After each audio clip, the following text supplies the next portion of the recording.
போவாங்க. நீங்க என்ன வேணாலும் கண்ணை மட்டும் விட்டுட்டு மற்ற என்ன அடிச்சாலும் சரி திட்டினாலும் சரி என் பையன் நல்லபடியா நீங்க கொண்டு வந்தா போதும். உங்ககிட்ட படிச்சா நாங்களே இதே ஸ்கூல்ல படிச்சுதான் இந்த நிலைமைக்கு வந்து அது மாதிரிதான். ஆனா நம்ம இந்த காலத்துல என்னன்னா எல்லாருமே எல்லா பக்கத்துலயும் அவனை பார்க்க வேண்டியதா இருக்கு. நம்ம இருக்கும்போது போன் இல்ல, டிவி இல்ல, சினிமா இல்ல, எல்லாம் பேரண்ட்ஸ் சொல்றதை மட்டும்தான் கேட்கணும்.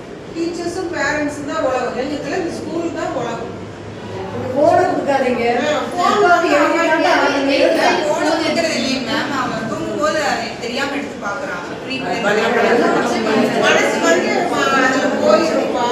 அதனால சரி பாத்துக்கலாம் விடுங்க. ஒரு பையனை பத்தி ரொம்ப நேரம் நம்ம சொல்ல வேண்டும். பாத்துக்கலாம். மேடம் நீங்க பேசுங்க. Good evening ma'am. என் பேர் என் லோகனா இருக்கீங்க. என் பையன் பேர் என் பிரகாஷ்குமார் 6th C படிக்கிறானுங்க. அவன் படிக்கிறதெல்லாம் கரெக்டாக படிக்கிறாங்க மேம். ஆனால் எழுதும் போது பயத்தில் மறந்துடுறான். மார்க் போன டைம் விட ஃபர்ஸ்ட் டேர்ம்ல நல்ல மார்க் வாங்கியிருந்தாங்க. காலேஜில் பார்த்தீங்கன்னா இங்கிலீஷில் ஃபெயில் ஆகிட்டாங்க.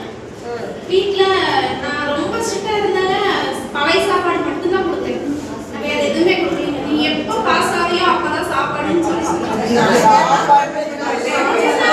ஏன்னா அவன் இன்னைக்கு கஷ்டப்பட்டாங்க நாளைக்கு நல்லா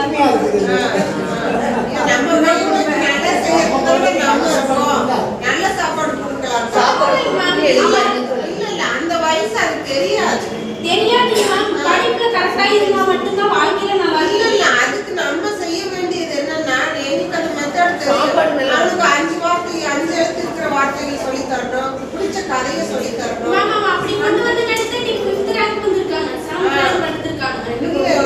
சந்தோஷமா படிக்கணும்டா. பழைய சோறு சாப்பிட்டு படிக்கிறது நம்மளும் படிச்சிருக்கோம்ல. அது வேற காலம், இது வேற காலம். நம்ம ஒரு டேர்ம் ஒரு காலங்கள் வேற. இல்லைம்மா, ஒரு டேர்ம் நம்ம ஒரு வருஷத்துக்கே ஒரு புக்கு தான் படிச்சோம். இப்ப பார்த்தா குழந்தைகளோட நலன்கள் தான் 3 டேர்ம் மாத்திருக்காங்க. அப்ப நம்ம நல்லா படிக்கிற பசங்க தான் கவர்மெண்ட் எல்லாமே நல்லது கொடுக்குறாங்க. நீங்க நல்ல பாயிண்ட் சொல்றீங்க. ஆனா நம்ம பாயிண்ட் நம்ம வீக் ஆக்கிக்கலாம். அது வேண்டாம்ப்பா. நம்ம கையில குழந்தைங்க இருக்கிற வரைக்கும் என்ன ஆசைப்படுறாங்களோ அதை செய்யறதுக்கு மேம். ஆனா வந்து என்னன்னா இப்ப ஜெயின் மிஸ் சொன்னாங்க, அவனோட கிளாஸ் மிஸ் அவங்க தாங்க. அவங்களே ஃபீல் பண்றாங்க, உங்க பையன் நல்லா படிச்சுட்டு இருந்தான், இப்ப படிக்க மாட்டேங்கிறான். அந்த குழந்தைங்களோட அக்கறை இருக்கிற டீச்சர்ஸ் தான் கண்டிப்பா அதை சொல்லுவாங்க. அவங்க மத்தியானத்துல இருந்து பேசிட்டு தானே இருக்காங்க. அடிக்கிறதுக்கு தடி கூட கொடுத்தாங்களா? தடி துப்பாக்கி இல்லைன்னா உங்க குற்றவாளி திருத்த முடியுங்களா? இப்ப அவங்களே பயந்துட்டு தானே இருக்காங்க.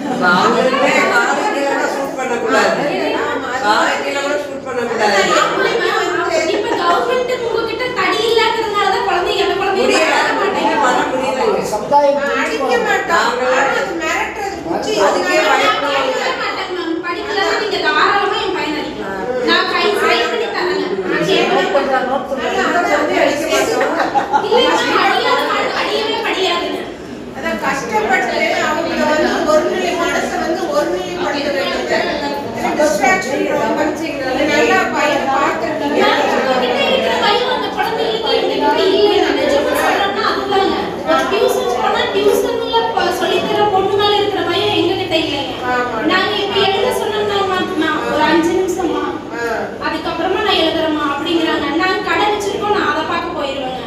அதுக்கப்புறம் நான் கரெக்டா வந்து சமைச்சிட்டு சாப்பிட்டு இவங்களுக்கு சாப்பாடு கொடுத்து நான் சாப்பிட்டு எல்லா வேலையும் முடிச்சுட்டு பார்க்கும்போது டைம் ஆயிடுது. அதுக்குள்ள அவங்க தூங்கிடுவாங்க.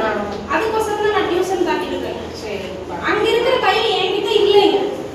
அதான் எங்கேயுமே பயம் இல்லை. பேரண்ட்ஸ் கிட்டையும் பயம் இல்லை, டீச்சர்ஸ் கிட்டையும் பயம் இல்லை.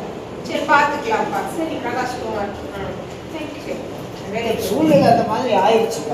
இப்போ சமுதாயத்தினுடைய அமைப்பு அந்த மாதிரி இருந்துச்சு. நீங்க சொல்ற மாதிரி பழைய சோறு தான் போடுறது பெரிய விஷயம்.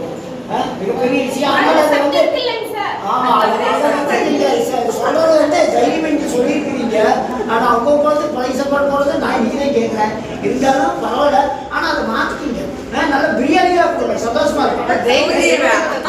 கிளாஸ்ல நான் டான்ஸ் ஆடுவேன், பாட்டு பாடுவேன், பசங்களை கேட்டு பாருங்க, சந்தோஷமா இருப்பான். அதனால என்ன ஆகுதுன்னு சில அடிக்கடி வெளியே போயிடுறான். இந்த வெளியே போறதுனால தான் பிரச்சனை. அது பெற்றோர்கள் நாங்களே வெளியே போகிறதுன்னா சரி சிறப்பு வந்துடுவான். ஆனா உடனே அடுத்தது சார் கொஞ்சம் போயிட்டு வரது சார் அப்படின்னா அப்படிதான் அது இன்றைய காலகட்டம் அந்த மாதிரி தான், வேற ஒண்ணுமே இல்லை. சரிங்களா? அடுத்தது சார் சொல்லுங்க. பிரகாஷோட பேரண்ட் அனைவருக்கும் மாலை வணக்கம். அவங்க ரொம்ப குழந்தைங்களை எப்படி வளர்க்கணும்னு தெரிஞ்சுட்டு அவங்க பண்றாங்க. சொன்னதை வச்சு நீங்க புரிஞ்சுக்கலாம். ஒண்ணு, பசங்க நல்லா படிக்கணும்னு நீங்க ஆசைப்படுறீங்க, அதே விதத்துல அந்த படிக்கிற விஷயத்துல நீங்க கண்டிப்பையும் கொஞ்சம் காட்டணும். அதுக்கு மேல சார் ஆரம்பத்திலே சொன்னாரு, வருகை ரொம்ப முக்கியம். நீங்க ஒரு 2 நாள் விட்டு, ஒரு நாள் விட்டாவே மறுநாள் கணக்கிட்டு காட்டில விட்ட மாதிரி இருக்கும். ஒரு 2 நாள் 3 நாள் 4 நாள் அப்படிங்கிறப்போ ஒரு வாரம் அந்த மாதிரி குழந்தை வரல அப்படின்னா அதே அந்த நிலைமைக்கு போயிடும். போகாம இருந்தா நல்லா நிம்மதியா இருக்கும். படிக்க வேண்டியதுல நான் வரல அப்படி ஹோம்ஒர்க் ஏன் எழுதலன்னு நான் வரல அப்படின்னு சொல்லிடுறான். அவன் தப்பிட்டு இருக்காரு. அப்ப வரல அப்படின்னா எவ்வளவு ஒரு லாஸ் அப்படின்னு பாருங்க. அவன் ஒண்ணுமே பண்ண முடியல, அவனால அந்த முடியாத நிலைமைக்கு அவன் தள்ளப்படுறான். அதை கொஞ்சம் நீங்க பார்த்துக்கிட்ட சமூகம் அதை நான் சொல்றேன், அதை பார்த்துக்கோங்க. மெயினா மேடம் நீங்க வர சொன்னது இந்த வருகை சதவீதம் கம்மி அப்படிங்கிறதுனாலதான் இன்னைக்கு வர சொன்னதை மீட்டிங் மெயினா அதை நீங்க கொஞ்சம் அக்கறை எடுங்க. பள்ளிக்கூடத்துக்கு வரல அப்படின்னா என்ன ஏதுன்னு நீங்க எங்களுக்கு கால் பண்ணி சொல்லுங்க, இல்லைன்னா லீவ் லெட்டர் கொண்டு வந்து கொடுங்க. ரொம்ப சிக் லீவ் உடம்பு முடியல அப்படின்னா நீங்க மெடிக்கல் லீவ் கூட கொண்டு வந்து கொடுங்க. சரிங்க? அந்த மாதிரி சூழ்நிலை இருந்தா மட்டும்தான் விடுப்பு எடுக்கணுமே தவிர மற்றபடி விடுப்பே எடுக்கக்கூடாதுங்க. அது ஃபர்ஸ்ட். அதுக்கப்புறம் அவங்க சொன்ன மாதிரி பையன் கையெழுத்து அழகா எழுதல, சுத்தமா கையெழுத்து இல்லை. வர்றப்போ அவனோட கையெழுத்து பார்த்தீங்கன்னா சாட்டைன் மாதிரி இருந்தது மேடம். இப்போ அவன் எழுதுறது புரியுது. ஃபர்ஸ்ட் எனக்கு புரியவே இல்லை, இப்போ புரியுது. அப்பா அம்மாவே சொல்லியிருக்காங்க. அந்த அளவுக்கு அந்த குழந்தை வந்திருக்காங்க. காரணம் என்னன்னா அப்பா அம்மா அந்த பையன் ஆசிரியர் 3 பேருமே சேர்ந்ததுனால தான் முயற்சி நடந்திருக்கு. அந்த மாதிரி ஒவ்வொரு பேரண்ட்டும் அந்த குழந்தைங்க மேல நீங்க கொஞ்சம் அக்கறை காட்டுங்க. இன்னொன்று மேடம், ஹோம்ஒர்க் எழுதிட்டு வரல அப்படின்னா நம்ம இங்கிருந்து ஹோம்ஒர்க் கொடுக்கலன்னா தான் தப்பு. ஹோம்ஒர்க் கொடுத்து விடுறோம். ஹோம்ஒர்க் எழுதுற பழக்கமே இல்லைங்க. நிறைய குழந்தைங்க ஹோம்ஒர்க் எழுதிட்டு வரல. இப்ப அவங்க சொல்லும்போது புரியுது, நான் வீட்டுல இல்ல அப்படிங்கிறாங்க. அந்த ரீசன் நீங்க சொல்லக்கூடாதுங்க. சரிங்களா? நீங்க ஒரு 1/2 மணி நேரம் நாங்க ஜாஸ்தியா கொடுக்க போறோம். ஒரு 1/2 மணி நேரம் 1 மணி நேரத்துக்குள்ள எழுதி முடிக்கிற மாதிரி தான் கொடுப்போம். அந்த 1/2 மணி நேரம் கூட நீங்க அவங்க உட்கார்ல அவங்க எழுத வைக்கல அப்படின்னா நாங்க இங்க வச்சு என்ன பண்ண முடியும் சொல்லுங்க? ஒரு பேரண்ட் பெத்தவங்க 1/2 மணி நேரம் குழந்தைக்காக செலவழிக்கல அப்படின்னா நான் கொடுக்கறத அவன் வீட்டுல வந்து எழுதும் போதுதான் பள்ளிக்கூடத்துக்கு அவனுக்கும் இருக்கிற அந்த பாலம் தொடர்ச்சி இருக்கும். அங்க வந்து சுத்தமா அவன் விளையாடுவா, கோயிலுக்கு போறான், உங்களோட அங்க இங்க போறான், போன ஸ்டேட்டஸ் வைக்கிறான், எல்லா வேலையும் அங்க நடக்குது. ஆனா கொடுக்குற ஹோம்ஒர்க் வேலை மட்டும் நடக்குது. அப்ப நாங்க என்னங்க பண்ண முடியும் சொல்லுங்க? நான் இங்கேயே எல்லாத்தையும் படிக்க வைக்க முடியுமா சொல்லுங்க? நான் ஒரு பீரியட் போறேன், அந்த 1/2 மணி நேரத்துல 3/4 மணி நேரத்துல நான் அவனை டிசிப்ளின், நம்ம சொன்ன மாதிரி ஒரு அவனுக்கு டிசிப்ளினையும் சொல்லி தரணும், நல்ல பழக்கங்களை பழக்கத்தையும் சொல்லி கற்றுத்தரணும், பாடத்தையும் கற்று தரணும், அவன் எப்படி எழுதணும் அப்படிங்கறதையும் நாங்க சொல்லி தந்ததுக்கு அதுக்காக எனக்கு அந்த பீரியட் முடிச்சிடும். அப்ப மீறி வரல எங்க நடக்கணும்? வீட்டுல தானே நடக்கணும். அது நிறைய பேரண்ட் எனக்கு வந்திருக்கணும். அதான் பாருங்க, இதுலயே நம்ம தெரிஞ்சுக்கலாம், இதுலயே நம்ம தெரிஞ்சுக்கலாம். சரிங்களா? இப்படி சூழ்நிலை இருக்கு. அதை கொஞ்சம் நீங்க மற்ற பேரண்ட்ஸ்க்கு சொல்ல முடிஞ்சவங்களுக்கு எல்லாம் சொல்லுங்க. இன்னொரு மீட்டிங் போடல, அப்படி எல்லாரும் வர மாதிரி கொஞ்சம் டைம் கொடுத்து அதை பண்ண முடிஞ்சா பண்ணலாம். அப்படி இருந்தா மட்டும்தான் அவங்க சொல்ற மாதிரி பையன் வந்து மேல் வகுப்பு வரும்போது எங்களுக்கு எளிமையா இருக்கும், உங்களுக்கு சந்தோஷமா இருக்கும், நல்ல மதிப்பெண். 10th வந்துட்டு முட்டி மோதிட்டு இருக்காங்க. இவ்வளவு பாடுபடுறோன்னு வெளியில சொல்லவே முடியாது. அந்த கஷ்டப்படுற அளவுக்கு நல்ல படிக்கிற குழந்தைங்க 199 குழந்தை இருக்கு, 98 குழந்தை இருக்கு, வெயில் வாங்குற குழந்தை இருக்கு. 20 தாண்டாம என் கையில் வெயில ஆக மாட்டாங்க, 20 தாண்டாம இருக்கிற குழந்தைங்க இருக்குது. அப்ப அது ரீசன் என்ன அப்படின்னு நம்மளுக்கு புரியுதுங்களா?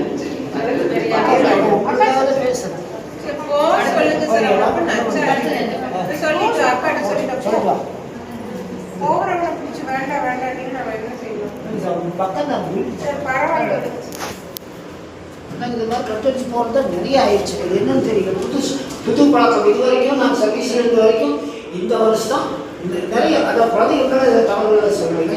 அவங்களுக்கு அந்த மனம் பக்குவம் தெரிய வந்துச்சு. ஏன்னு நாமளும் பார்த்துக்கணும், நீங்களும் பார்த்துக்கணும். இப்போ டீச்சர்ஸ் அந்த மாதிரி எல்லாம் குறையணும்னு சொல்லுவீங்க. they are all good, all the students are good, they are doing well. சரிங்களா? பட் பியாண்ட் தட் என்ன ஒரு மனசுக்குள்ள அதாவது என்ன வரணும் அப்படின்னா நம்ம படிக்கணும் அப்படிங்கிற எண்ணம் நம்ம 2 பேரும் சேர்த்து விடணும். ஃபர்ஸ்ட் பெற்றோராக நீங்கள் படிப்பினுடைய விஷயத்தை நீங்கள் சொன்னீங்கன்னா, பக்தாவுக்கு சொன்னீங்கன்னா அவங்க நீங்கள் அண்டர்ஸ்டாண்ட். இப்போ நாங்கள் சொன்னது வாக்கியம் வந்துட்டாங்க இல்லையா, அப்படிதான் ஃபீலிங் இருக்கும். கிளாஸ்க்குள்ள வந்தாச்சுன்னா அவர் சாக் பண்ணிட்டாங்க, அப்படிதான் தோணும். சரிங்களா? அதெல்லாம் மாற்றம் செய்யணும்னா நம்ம 2 பேரும் சேர்ந்து இணைந்த இந்த சமுதாயம், வருங்கால சமுதாயம், ஏன்னா இவங்களை வருங்கால தூண்படுத்தணும். இல்லைங்களா? எல்லாரும் சொல்றாங்க மாணவர் சமுதாயம் மகத்தான சமுதாயம் பலமானது அப்படிங்கிறாங்க. சரிங்களா? அதெல்லாம் நம்ம 2 பேரும் சேர்ந்து அது உங்களுடைய ஒத்துழைப்பு எங்களுக்கு வேணும். நீங்க அப்படி ஒத்துழைப்பு கொடுத்தால்தான் பசங்களை நாம நல்வழிப்படுத்த முடியும். அதனால நல்ல சமுதாயத்தை நாம் உருவாக்க முடியும். அடுத்தது சார், நீங்கள் நாட்டில் வரீங்க, ரொம்ப நேரமாக கருத்து சார், உங்க கருத்து தனலட்சுமி சான்சியில் படிக்கிறாங்க, செகண்டரி நல்லா படிக்கிறாங்க. லீவ் கூட அடிக்கடி போகிறாங்க. என்னதான் லீவ் வெயிட் பண்ணி சொல்லிடுறாங்க, உடம்பு சரியில்லைன்னு சொல்லிடுறாங்க.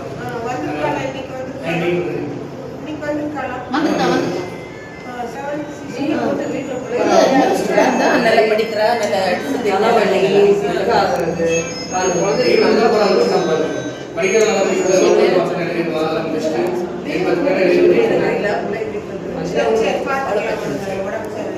அடுத்தவங்களுக்கு ஒருத்தர்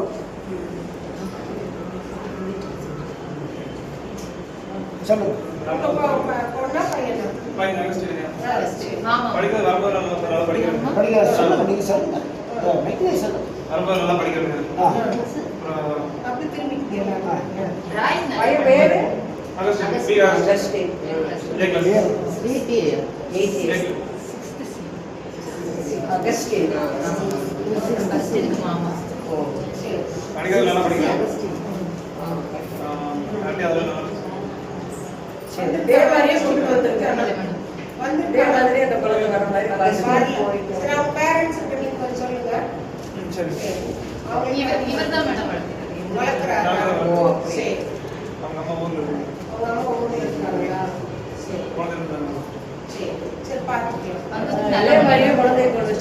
குழந்தைங்க கையில செல்லே கொடுக்காது, யாருமே கொடுக்காது.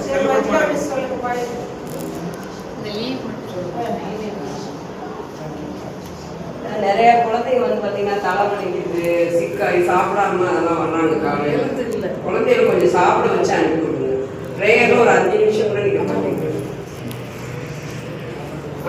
அதனால கொஞ்சம் குழந்தைகளை ஹெல்த்தியாக அனுப்புங்க. ஏன்னா அந்த குழந்தைங்க வந்து எதிர்காலத்தில் நல்லபடியாக வரணும். நம்ம அம்மா அப்பா கொடுத்த ஃபுட்டு கூட நம்ம கொடுக்குறது, நம்மலாம் அவங்க சாப்பிட்டதுனால தான் இப்போ கொஞ்சம் ஹெல்த்தியாக இருக்கும். இப்போ நம்மளுக்கு இருக்க தெம்பு கூட நம்ம குழந்தைகளுக்கு இருக்கிறது. அதனால கொஞ்சம் நல்லா ஹெல்த்தியான ஃபுட்டாக உணவுல வந்து கொஞ்சம் பாருங்கள், நல்லா டயத்துக்கு தூங்க வைங்க, கொஞ்சம் படிக்க வைங்க, ஆரோக்கியமாக அனுப்பிவிடுங்க. அனுப்பிச்சாலே கண்டிப்பாக டெய்லி வரணுங்க, ப்ரெசென்ட் ஆகணும். நிறையா குழந்தைங்க வராதனால வர்றது தான் பிரச்சனை. அவன் என்னங்கிறாங்க, அப்படியே அந்த வாரத்தில் உள்ள படிக்க வேண்டிய போர்ஷன்லாம் அப்படியே விட்டுறாங்க. நெக்ஸ்ட் வீக் எப்படி அவன் படிப்பான்? அதனால் கொஞ்சம் ரெகுலராக குழந்தைங்க வர்ற மாதிரி பாருங்க. ஏதாவது முடியாத பட்சம் அப்படிங்கும்போது லீவ் லெட்டர் கொடுத்தாங்க. பக்கத்தில் இருக்க குழந்தைகிட்ட கூட யாரையாவது அதனால நீங்கள் வந்து விடும்போது கூட வந்து கொடுத்துருக்காங்க. கிளாஸ் டீச்சர் கூட ஃபோன் பண்ணி சொல்லுவோம். ப்ரெசென்ட்டு தாங்க. இப்போ வந்து 100% எடுத்தா குழந்தையெல்லாம் டூர் கூட்டிகிட்டு போகிறாங்க. கட்டவுட் ப்ளஸ் போர்டு பார்த்தீங்களா? அப்போ அந்த குழந்தைய வந்து எல்லாருக்கும் சந்தோஷம் தானே. டெய்லி அவங்களுக்கு வந்து ஸ்கூலுக்கு வரணும்னு அந்த குழந்தைகளை வர வைக்கிறதுக்கு தான் நாங்கள் இத்தனை ஸ்கீம் எல்லாம் போட்டுட்டு வரோங்க. நிறைய பேர் வந்து பண்ணுறாங்க. அதனால் நம்ம குழந்தைகளை வந்து கொஞ்சம் கவனிக்கணுங்க. எல்லாருமே ஒரு குழந்தை 2 குழந்தை அப்படி தான் வச்சுருக்கீங்க. அப்போ அந்த 2 குழந்தைய வாழ்க்கை நல்லா அமையணும்னா நம்ம பேரண்ட்ஸும் கொஞ்சம் இன்வால்வ் ஆகுங்க. அதை விட நாங்களும் 100 மடங்கு வந்து உங்களோட ஒத்துழைக்கணும். நாங்கள் வந்து ஹெல்ப் பண்ணுறோங்க. குழந்தைகளை மட்டும் கரெக்டாக வரணும். அப்புறம் நிறைய கெட்ட வார்த்தை பேசுதுங்க, சண்டை பார்ப்பேன். வீட்டில் அம்மா அப்பா அவங்க பாவம் கஷ்டப்பட்டு இருக்காங்க. கேட்டால் எதுக்கு சண்டை போட்டீங்கன்னா எங்கள் அம்மாவை பற்றி கெட்ட வார்த்தை பேசுகிறேன். பாத்ரூமில் போய் சண்டை போடுறாங்க, பாத்ரூமில் போய் சண்டை போடுறாங்க. அந்த மாதிரி பிரச்சனைலாம் இருக்குங்க. கொஞ்சம் வீட்டில் வந்து அந்த குழந்தைங்க வந்து ஸ்கூலுக்கு வரும்போது வேர்ட்ஸ் பேசாதுப்பா. அப்போ அது எங்கேருந்து வருங்க? வீட்டிலேருந்து தானே அந்த வார்த்தைகள் வருது. ரோட்லாம் அந்த சண்டைகள்லாம் ஏதாவது பார்த்துக்கலாம். அப்போ அதெல்லாம் நீ கற்றுக்காதுடா, நீ நல்லா வார்த்தையை கற்றுக்கோ அப்படின்னு சொல்லி அனுப்புவாங்க. நம்ம வீட்டில் வந்து நல்லா பேசணுங்க. அந்த வேர்ட்ஸ் நிறைய பேசுகிறாங்க இப்போ குழந்தைங்க. அதனால் வர பிரச்சனை தான். எங்கள் அம்மா வந்து பேசுகிறாங்க, அதான் அடித்தேன். பிரச்சனையே அங்கே தான் இருக்குது. படிக்கலேன்னு கூட அடிச்சுக்க மாட்டேங்கிறாங்க. அதில் அடிச்சுக்கிட்டா கூட நாங்கள் சந்தோஷம். படிக்க பார்த்தீங்கன்னா எங்கள் அம்மா பற்றி பேசினாங்க, எங்கள் அப்பாவை பற்றி பேசினாங்க, இப்படின்னு பேசுகிறாங்க. வேறு குழந்தைங்களாம் வேறு மாதிரி போய்கிட்டு இருக்கோம். அப்படியே தெரியுது. அதெல்லாம் நம்ம மாற்றணும்னா கொஞ்சம் குழந்தைங்க வந்து படிக்கிறதுக்கு கொண்டுட்டு வரணும். கொண்டு வந்தாலும் நல்ல மதிப்பெண்கள் வச்சு நம்ம வந்து அதில் நல்ல ஒரு வாழ்க்கை அமைச்சிக்கணும். அதனால் நீங்களும் வேலையும் இருக்காமல் கொஞ்சம் குழந்தைகளையும் கவனிக்கணும். அது கூட கொஞ்சம் ஸ்பெண்ட் பண்ணுங்க. அது பண்ணாத போகுது, அது என்னது வேற தப்பான வழியில் போகுங்க, சேராத நட்பு வருதுங்க, அந்த மாதிரிலாம் நிறைய நடக்குது.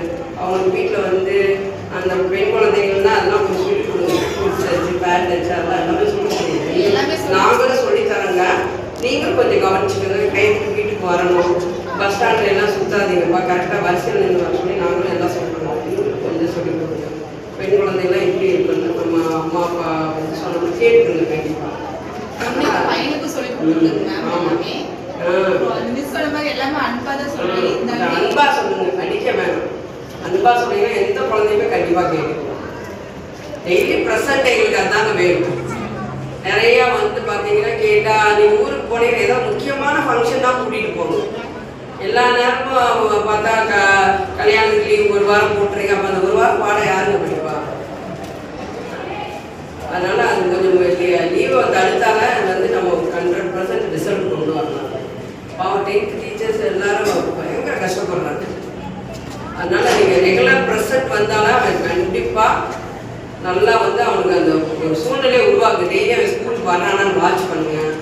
வந்து நீங்கள் வந்து அப்பப்போ யார் வேணாலும் வந்து பேரண்ட்ஸ் கேட்கலாம். 3 மணிக்கு மேலே வாங்க, உங்கள் பையனை பற்றி ஏதாவது தகவல் கொடுங்க, பசங்களை பற்றி கேட்கணுமா, எல்லாம் சொல்கிறதுக்கு நான் ரெடியாக இருக்கேன். நீங்களும் கொஞ்சம் வாட்ச் பண்ணுங்க, குழந்தைகளை கவனிச்சு.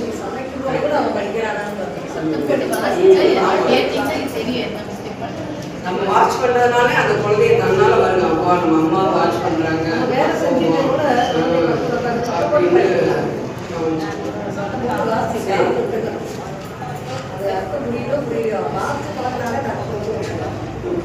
இப்போ மிஸ்ஸாக வந்தீங்க இலவசத்து கவர்த்தணும் மாணவர்களையும் நானும் பார்த்துட்டோம்னா போது நீங்கள் உங்கள் குழந்தைகளை பார்த்துட்டீங்கன்னா குரல் எழுதி யாழ் எழுதி இருந்தால் மம்பந்தம் மல்லை சொல் கேளாதவர்கள் திருக்குறள் அற்புதமாக உங்களுக்கு மல்லை சொல் கேளாதவர்கள் இதெல்லாம் சொன்னாங்க. அது முடிஞ்சிருக்கு. அப்போ அதனுடைய அமைப்புகள் என்ன அப்படின்னு இது உண்மையிலேயே என்ன அப்படின்னா இப்போ நியூஸில் நிறைய வந்து எக்கச்சக்கமான இந்த பள்ளிக்கூட சமாச்சாரத்தை நியூஸ் பெருசாக வருது. இதை எல்லாம் பசங்க பார்க்காம அது இருக்குமா முடியுமான்னு தெரியல. பட் அதை பற்றி இன்சிஸ்ட் பண்ண வேண்டாம். அதாவது திருப்பி திருப்பி நீங்களும் சொல்ல வேண்டாம். அப்போ ஸ்கூல் அப்படின்னால ஒரு மனசு தான், எல்லாத்துக்குமே காரணம் மனசு தான். நம்ம சந்தோஷமாக இருக்கணும்னாலும் மனசு தான், கஷ்டப்படணும்னு நினச்சாலும் மனசு தான். அப்போ அந்த பசங்க அதை பார்க்குறாங்க, அதுதான் டிவி பார்க்காதன்னு சொல்ல முடியாது. காலம் சூழ்நிலை இருக்கும். நீங்கள் அதை கொஞ்சம் பெருசாக லெவலில் நீங்கள் பேச வேண்டாம். இது மாதிரி ஸ்கூலு இது மாதிரி அதெல்லாம் நீங்கள் சொல்ல வேண்டாம். அதெல்லாம் அவங்களுக்கு வந்து மனசுக்குள்ள வரும். அப்போ நம்ம ஸ்கூலில் இது மாதிரி இருக்குமோ அப்படின்னு எண்ணங்கள் வரும். தயவுசெய்து அந்த மாதிரியான விஷயங்கள் சொல்லுங்கள். நல்ல வேலை நம்ம குழந்தைங்க நம்ம ஸ்கூலில் இருக்கிற குழந்தைங்க நம்ம இதில் இது அந்த மாதிரி எண்ணங்கள் இல்லை. கடவுளுக்கு பற்றி அடுத்ததாக ஆசிரியர்கள் எல்லாரும் பேசுறதுக்கு ஒரு வார்த்தைகள் மட்டும் காலத்தில் கட்டி பேசலாம். சரி, அதெல்லாம் பேசுகிறேன். வாய்ப்புகள் அனைவருக்கும் வழங்கப்படாது. வாய்ப்புகளை மிஸ் பண்ணக்கூடாது. சரிங்களா? அதான் ஒரு வார்த்தைகள் நீங்கள் உங்களுடைய கருத்துக்களை சொன்னால் இருக்கிறவங்களுக்கும் புரியும். அப்போ நீங்கள் போய் மற்ற வீட்டுக்கு சொல்லுங்க. ஒரு பெரிய மீட்டிங் போடலாம். நீங்கள் சொல்ல கருத்துக்கள் எல்லாமே வித்தியாசமான கருத்துக்கள், நிறைய விஷயங்கள் அது நம்ம மற்றவங்களுக்கும் தெரியும். நம்ம வந்ததுக்கு நன்றி, நீங்கள் இதில் வந்ததுக்கு நன்றி, போடலாம் நன்றிகள். இதே கூட ஒரு மீட்டிங் போட்டோம் போடலாம். வாய்ப்புகள் கிடைத்தா இல்லைன்னா பார்த்துக்கலாம். சரி, பேசுறீங்களா? பேசுறதுன்னா ஒரு வார்த்தைகள் காலத்தில் கருதி நெக்ஸ்ட் மந்த்ல ஆஃப் டே வரும். அப்போ கண்டிப்பாக வரணும்னு சொல்லுங்க. ஆஃப் டே வருங்க, பரிசு வந்ததுனால ஹாஃப் டே வரும். சரி, ஆஃப் டே வைப்போம். அப்போ கண்டிப்பாக ப்ரெசென்ட் வரணும். குழந்தைங்க எல்லா குழந்தைங்களுமே வரணுங்க.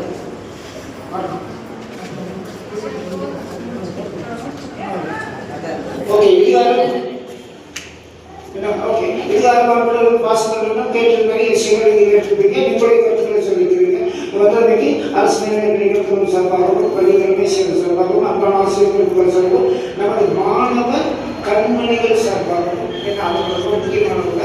சரிங்களா? அவங்க மேல் பேராக சொல்லிட்டு நீங்களும் பார்த்துக்கோ, நாங்களும் பார்த்துக்கோம். சரிங்களா? ஆகவே பிரித்து கொள்வது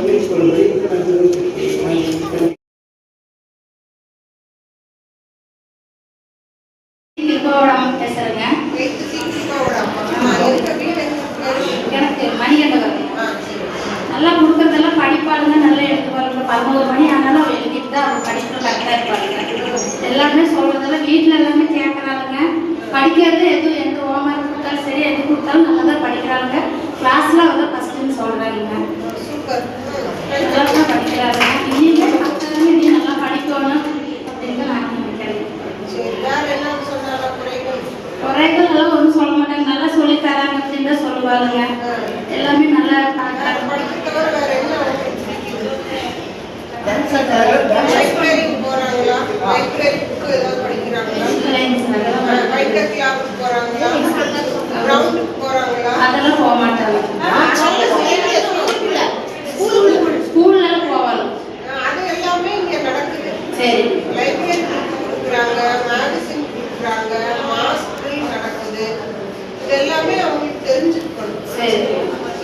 படிப்போட மற்ற எக்ஸ்ட்ரா கரிக்குலர் ஆக்டிவிட்டீஸ்லயே நம்ம பார்ட்டிசிபேட் பண்ணலாம். சரி, அதை பத்தி நீங்க அம்மாவுக்கு சொல்லுங்க. சரியா? இல்லை இந்த மாதிரி தான் சொல்லுவாங்க. படிக்கிறது எது கொடுத்தாலும் 11 மணி ஆனாலும் உட்காந்து படிச்சுட்டு தான் வரும். என்ன குழந்தைகள் நல்ல குழந்தைங்க வாய் ஜாஸ்தி எல்லா நான் வந்து யோகேஸ்வரன் அம்மா பேசுகிறேன். எனக்கு பொறுத்தவரைக்கும் படிப்பு கொஞ்சம் கம்மியாக தான் படிக்கணும்னு எனக்கு தோணுதுங்க. ஏன்னா விளையாட்டு ஜாஸ்தி, வாய் கொஞ்சம் பேச்சு ஜாஸ்தி. அப்போ நான் வந்து டான்ஸ் இதெல்லாம் வேண்டாம்னு சொல்றேங்க. ஆனால் அந்த டான்ஸ் வேணும்னு எனக்கு அதுக்கு கொஞ்சம் இதானா நல்லா இருக்கும். படிப்பெல்லாம் பத்தாது, இன்னும் கொஞ்சம் படிப்பு வேணும். ஏன்னா விளையாட்டுலயே ஆர்வம் ஜாஸ்தியா இருக்குது அப்படின்னு நான் எனக்கு தோணுது. அப்படின்னு ஸ்கூலுக்கு வந்தாலும் விளையாட்டு, வீட்டுக்கு வந்தாலும் விளையாட்டு. அப்பதான் சரி சரி, எல்லாரும் முன்னாடி ரொம்ப சொல்ல வேண்டாம். நம்ம படிக்கக்கூடிய அப்படியெல்லாம் வேன் பண்ண வேண்டாம். நம்ம தனியாக பேசிக்கலாம். சரி, நீங்க பாயிண்ட்ஸ் மட்டும் சொல்லுங்க, நம்ம பார்க்கலாம். சரியா? சரிடா. என் பேர் மஞ்சுமா.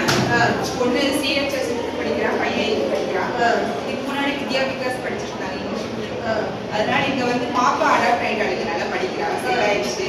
ஆனா தம்பி வந்து சுச்சுவேஷனை குறை சொல்லிட்டே இருக்காங்க, இந்த மாதிரி இங்க ஸ்ட்ரிக்டா இல்ல. விளையாட்டுல கொஞ்சம் இன்ட்ரெஸ்ட் போயிடுச்சு, கொஞ்சம் ஸ்ட்ரிக்டா இருந்தா அவன் நல்லா படிக்கிறான். யாரு அந்த பையன்? பையன் 88 ரித்திக் நிவாஸ். கொஞ்சம் ஸ்ட்ரிக்டா இருந்தா நல்லா இருக்கும். 8th இயர் போறவங்க யாராவது இருக்கீங்களா? ஈஸியாக இருக்கும். 8th இயர் வரலன்னா அப்புறம் எப்படி சொல்ல முடியும்? வர்றாங்க, மிஸ்ல வர்றாங்க, அவங்க 8 இருக்கலாம். இதான் வர்றாங்க. வாங்க வாங்க. ப்ளீஸ் வாங்க. என்னப்பா ஏன் இப்படி பேப்பர் போட்டு வச்சிருக்கீங்க? இப்படி பண்ணா எப்படி? யோகேஸ்வரி பேப்பர்லாம் எடுப்பா. வா வாமா இங்கே வாங்க. சரி, எல்லாம் எடு.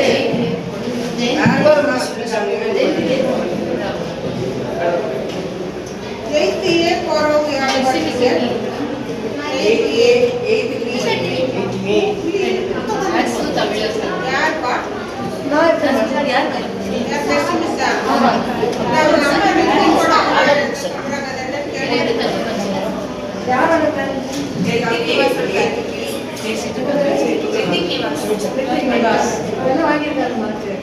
ரெண்டு சப்ஜெக்ட்ல அவன் வந்து ஃபர்ஸ்ட் ரேங்க் வாங்கியிருந்த பையன்.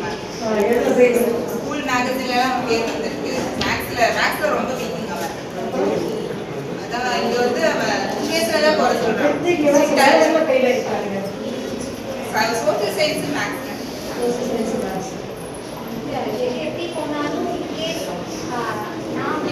ஃபெயிலானா அடுத்த சப்ஜெக்ட்ல சரி எப்படியா ட்ரை பண்ணி பாஸ் பண்ண சொல்லிடலாம். ஸ்கூலுக்கு ரெகுலரா போனா அதுக்கே அவனுக்கு கஷ்டமா இருக்கு.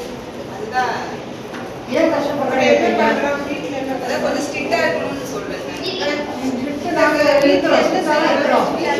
ஒன்றும் பண்ண முடியாது. ஹோம்ஒர்க் செஞ்சுக்கிறாங்கன்னா யாருமே எழுதுறதில்லை. நீ ஒரு அவன் வீட்டுல என்ன செய்யறான்ப்பா? வீட்டுல விளையாட தான் போறாங்க. வீட்டுக்கு வந்தோடனே ஹோம்ஒர்க் பண்றது கிடையாது. விளையாட போயிடுறானா? வீட்டுல வந்து சத்தம் போட்டே இருக்க முடியாது. ஹோம்ஒர்க் பண்ணு, படி, 1 ஹவராவது படி, ஸ்கூலுக்கு போ. காலையில எழுந்திரிச்சா 8 மணி ஆனாலும் எழுந்திருக்க மாட்டேங்கிறாங்க. சண்டே ஆனா 6 மணிக்கு 5 மணிக்கு எழுந்திரிச்சு போன் எடுத்துட்டாங்க. அதான் பிரச்சனை. எங்களுக்குமே இங்க பாருங்க, நோட் இன்ன வரைக்கும் வைக்க மாட்டேங்கிறாங்க, எழுத மாட்டேங்கிறாங்க. அதுக்கு நாங்க என்ன பண்ண ஃபர்ஸ்ட் முடியும்? ரேங்க் வாங்கிட்டு இருந்த பையன் மேம். ஆமா, அதனாலதான் நான் அடுத்த நோட்டை கொடுக்குறேன்னா கொடுக்க மாட்டேங்கிறேன், எழுதுலையா இல்லை அப்படியே நிற்கிறேன். அதுக்கு மேலே நாங்கள் என்ன பண்ண முடியும்னு சொல்லுங்க பார்க்கலாம். அவரை திட்ட முடியுமா, அடிக்க முடியுமா? நீங்க தான் வீட்டில் வந்து எழுதுன்னு சொல்லி எழுத வச்சு அனுப்பணும். தினமும் சொல்றேன் மேம், ஸ்ட்ரிக்டா இருக்கேன். ரொம்ப ஸ்ட்ரிக்ட் வந்து நீங்க தான் இருக்கணும், நாங்க இருக்க முடியாது. சொன்னா 4 நாளைக்கு வர மாட்டேங்கிறாப்பா. மாட்டேங்கிறான். நம்ம எழுத சொல்லி சொன்னோம்னா வர மாட்டேங்கிறான். ஸ்கூலுக்கு ஃபெயிலானா பரவாயில்ல, ஒரு சப்ஜெக்ட்ல 2 சப்ஜெக்ட் ஃபெயிலானா பரவாயில்ல, ரெகுலரா ஸ்கூலுக்கு போன்னு சொல்றேன், அது கூட போக மாட்டேங்கிறாங்க. என்ன வரலாம்? அப்படிதான் நாங்க அப்படிதான் சொல்றோம். நீ டெய்லி வான்னு தான் சொல்றோம். அது எதனாலேன்னு தெரியல. அதான் மேம் இங்கிலீஷ் மீடியத்துல படிச்சுட்டு இருந்தாங்க. இங்க வந்து இவ வந்து அடாப்ட் ஆயிட்டா. இல்ல, அதான் அதை மறக்க சொல்லுங்க. அது மறக்கணும். நம்ம ஒரு இடத்துல இருந்து இன்னொரு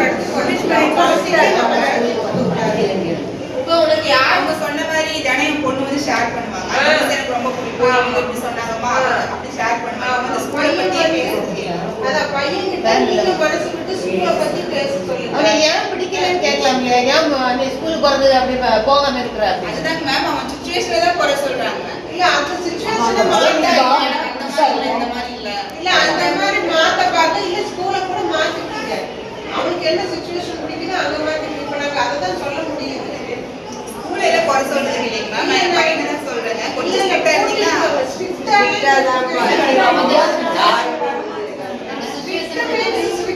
நம்ம எழுதிட்டு வாங்கன்னு சொல்றோம், படிச்சுட்டு வாங்கன்னு சொல்றோம், கொஞ்ச நேரம் விளையாடுங்க இந்த மாதிரி எல்லாம் சொல்றோம். எல்லா ஆக்டிவிட்டிஸ் ஸ்கூல் நடக்குது. அவனுக்கு என்ன பிடிக்கல அப்படின்றது நமக்கு மனசுல உங்ககிட்ட தானே சொல்லுவான், எங்ககிட்ட சொல்லுவாங்க.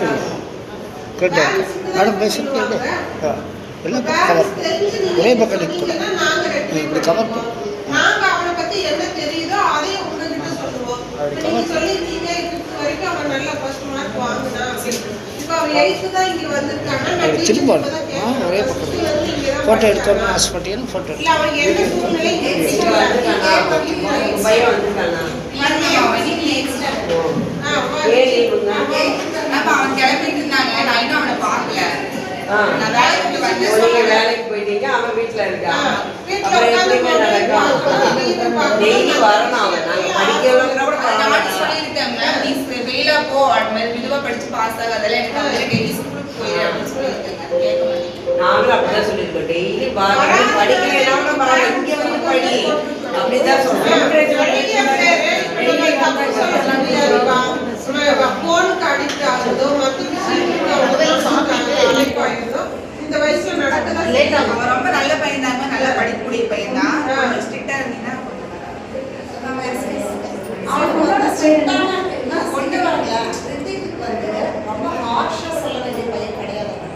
வாயில ஒரு தடவை சொன்னாலும் செய்வான். மேம் அப்படிதான் இல்ல அப்படிதான் அவன்கிட்ட போய் நீங்க வந்து ஸ்ட்ரிக்டா இருந்தா நியூஸ் சொல்ற பாட்டுனால ஃபாலோ பண்ணாங்க, அடிக்கிறது கிடையாது. இப்ப செய்வான், ஸ்லோவா செய்வான், செஞ்சிருவான். ஆனா ஒரு சில நாட்கள் ஸ்கூல் வரதில்ல. அவங்களோட சிஸ்டர் பார்த்து டெஃபினட்டா நான் கேட்பேன், இது மொபைல் பார்த்துட்டு இருக்காரு. அவனை ஹார்ஷா நீங்க கொண்டு போனீங்கன்னா நீங்க சொல்ற மாதிரி ஹார்ஷா நான் போனோம்னா ரிவர்ஸ் ரியாக்ஷன் ஆகும். மேம் ஹார்ஷா இல்லைங்க, கொஞ்சம் ஸ்ட்ரிக்டா போன் பிரச்சனையை நம்ம தெரிஞ்சுக்கிறோம். போன்ல யூஸ் பண்ற டைமை நீங்க குறைச்சிக்கணும். அவனை வந்து எழுத வேண்டியதை எழுத வைக்கணும். எழுத வச்சுட்டாலே அடுத்த நாள் வந்து அவனுக்கு பயம் இல்லாம நம்ம எந்த ஒர்க்கும் செய்யாம ஸ்கூலுக்கு வந்தாதானே ஸ்கூலுக்கு வரக்கு பயப்படும். நீ யாரும் வந்து ஒரு பெரிய என்ன சொல்றது செய்ய முடியாத வேலையை கொடுத்து நீ கட்டாயம் இதை செஞ்சுட்டு இருக்கணும், அப்படி பண்ணணும் இப்படி பண்ணணும்னு இங்க இருக்கணும் திரும்பிக்கலாம்.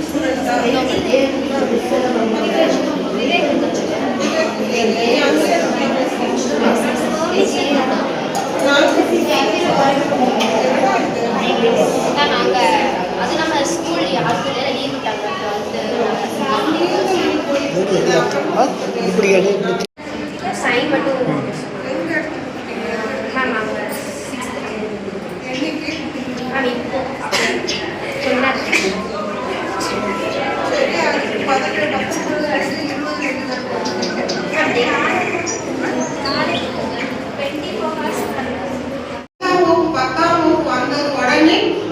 பப்ளிக் எக்ஸாம் எழுதும் போது அவனை போய் நீ எவ்வளவு மார்க் வாங்கணும், நீ எவ்வளவு 100க்கு 100 எடுக்கணும் அப்படின்னு சொன்னா அவனால முடியுமா?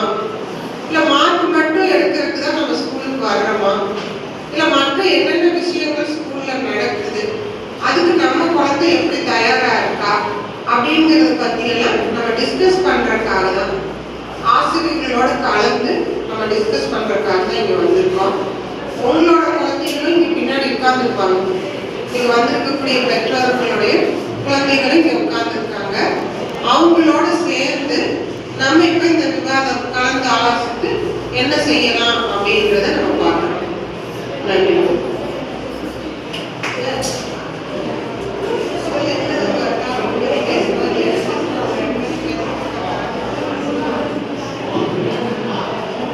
வணக்கம் தலைமை ஆசிரியர்களே, நன்றிகள். உங்களுடைய கருத்துக்களை பெற்றோர்களுக்கு நீங்கள் உழைத்திருக்கிறது கேட்கும்போது சந்தோஷமா இருக்கு. இப்போ என்ன அப்படின்னு தெரிஞ்சுக்க கொடுங்க. அதாவது நம்ம பள்ளிக்கூடத்துல எல்லா சௌகரியங்களும் இருக்குது. அத்தனை 6வது படிச்சு பண்ணா 12th வரைக்கும் மிகப்பெரிய நல்ல வசதிகள் இருக்கு. ஆனா பசங்களுக்கு அது புரியுதா அப்படிங்கிறது நம்மளுக்கு தெரியாது. அதையெல்லாம் சொல்றது யார்? எங்களை காட்டிலும் நீங்க தான் செய்யணும் இல்லைங்களா? அது ரொம்ப முக்கியமான ஒரு விஷயம். சரிங்களா? அது நாம தெரிஞ்சுக்கணும். அப்புறம் பசங்க நினைச்சுக்கணும். எல்லா குழந்தைகளும் நல்ல பாட்டு கூட இருக்கு. எல்லா குழந்தையும் நல்ல குழந்தைகள் மண்ணில் கையிலே அவன் நல்லவனாவது தீயவனாவது. நீங்க மட்டுமே இல்லை, நாங்களும் செஞ்சு தான் வரணும் இல்லைங்களா? அவன் 12வது 6வது படிச்சானா 12வது வரைக்கும் அவன் எல்லாம் வளர்க்குறது நீங்க வளர்க்குறீங்க. அறிவு வளர்க்குறது யாரு? அப்போ எவ்வளவு முக்கியமான ஒரு விஷயம் அப்படிங்கிறது நாம தெரிஞ்சுக்கணும். ரெகுலர் பள்ளிக்கூடத்துக்கு வந்தாலே நிறைய பேர் கட்டடிச்சாங்க. அவன் ஏன் கட்டடிக்கிறான்னா அவங்க சொல்லணும். ஏன்னா கட்டடிச்சாருன்னா கண்டிப்பா வீட்டில் தான் இருப்பான் இல்லைங்களா?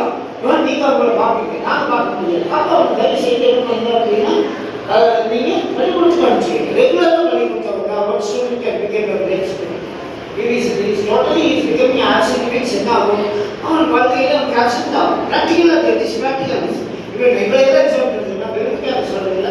ஸ்கூலில் நாம் எப்படி இருக்கிறோமோ எப்படி நடக்கிறோமோ அப்போ தான் நம்மளுடைய வாழ்க்கையும் நமக்கு எல்லாத்துக்குமே தெரியும். எல்லாருமே நம்ம தெரிஞ்சிருக்கோம். 40 வயசில் ஸ்கூலில் எப்படி நாம் இந்த சின்ன குழந்தைகள் எப்படி இருந்தோமோ அன்பாகவும் படித்து நல்ல எல்லா இடத்துலையும் இருக்கணும்னா கண்டிப்பாக எல்லாருமே அந்த 40 வயசு அந்த லைஃப் ஆரம்பிக்கும் பொழுது அந்த அமைப்பு வருது. என்னைக்கு ஸ்கூல்ல கொஞ்சம் மிஸ் அண்டர்ஸ்டாண்டிங் மாதிரியா அங்கே எல்லாம் போகும்போது வாழ்க்கை மாதிரி அது பெற்றோர்கள் உங்களுக்கு மிகப்பெரிய கடமை இருக்கும். சரிங்களா? அதெல்லாம் சொல்றோம். நீங்கள் ஏதாவது நீங்க சொல்லலாம். இப்போ நீங்கள் சரிங்களா? இதெல்லாம் பேசிக்கான பேசுகிறோம். இதெல்லாம் வேகமாக பேசுகிறேன். ஏன்னா காலத்தில் நிறைய வேக பேசுகிறேன். நான் சீக்கிரம் முடிச்சிடலாம். சரி, உங்களுடைய கருத்துக்கள் நீங்கள் இன்ட்ரோடியூஸ் பண்ணிட்டீங்க. யாருடைய பேரண்ட் சொல்லுங்க, யார் உங்களுடைய சொல்லுங்க, அவங்களுக்கு என்னென்ன இருக்குது அப்படின்னு சொல்லுங்க. அவங்களுடைய இதில் நாங்கள் சொல்கிறோம். சரிங்களா? இப்போ நீங்கள் சொல்லலாம்.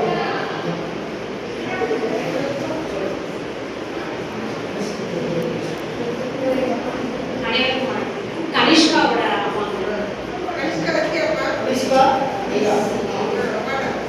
சீனியர் வீட்டில் டெய்லி ஹோம்ஒர்க் அவர் என்ன கொடுத்தாலும் ஃபஸ்ட்டு பீரியட்லேருந்து லாஸ்ட் பீரியட் வரைக்கும் என்ன நடந்தது ஃபஸ்ட்டு போனோடனே நான் கேட்கறது வேண்டிய அவர் சொல்லியிருப்பாங்க. எல்லா எனக்கும் நிறைய ஒர்க்கு, நான் அங்கன்வாடி டீச்சராக இருக்கிறேன். எத்தனை ஒர்க் இருந்தாலும் ஃபஸ்ட்டு அவங்க சொன்னது ஒரு குழந்தைங்களோட ஃப்ரெண்ட்ஸ் கூட சண்டையாக இருந்தாலும் சின்ன சின்ன விஷயம் கூட எங்களோட நல்லா ஷேர் பண்ணிக்குவாங்க. அப்புறம் ஏதாவது கிளாஸ் முடியலைன்னா எனக்கு அந்த அவங்க சொல்லி கொடுத்தாங்கன்னா எனக்கு புரியலன்னா அதுக்கு சொல்லக்கூடாதுன்னு நீ அங்கேயே கேட்கணும் அப்படின்னு சொல்லுவாங்க. எல்லா சப்ஜெக்டும் நல்லா பண்ணுறாங்க. என்னன்னா இங்கிலீஷ் மட்டும்தான் கொஞ்சம் இதாக இருக்குது, கஷ்டமாக இருக்குதுங்க. ஆல்ரெடி தமிழ் மீடியத்தில் படிக்கிறவங்க எல்லாம் நிறையா கொஸ்டின் பண்ணுறாங்க. இருந்தாலும் சார் தமிழ்னா மட்டும் என்ன ஏன் நல்லா மார்க்கு ஸ்கோர் பண்ணலாம், அதில் ஏதாவது நல்லா பண்ணலான்னு தான் நான் தமிழ் மீடியத்திலே படிக்க வச்சுருக்கேன். அப்புறம் அதாவது இங்கிலீஷ் மட்டும் கொஞ்சம் இதாக இருக்கிறதுனால ஃபியூச்சர் நினச்சா ரொம்ப பயமாக இருக்குது. எல்லாமே சரிங்க, எல்லா சப்ஜெக்டும் ஓகேங்க, எல்லாமே ஃபஸ்ட்டாக தான் படிக்கலாம்.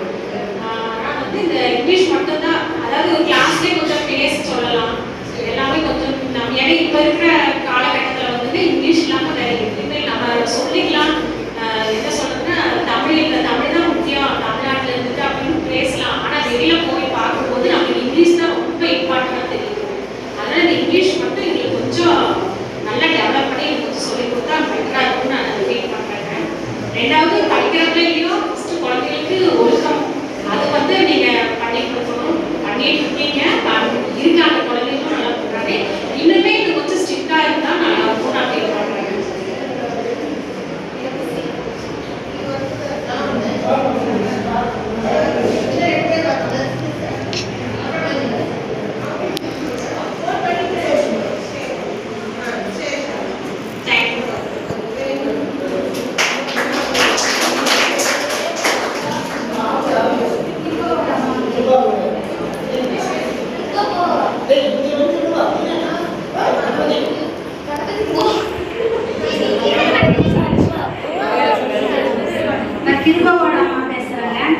என்ன கொடுத்தாலும் வந்து கரெக்டாக படிக்கிறது எழுதுறது எடுக்கணும் பின்னாடி eighth C seven C Sandhya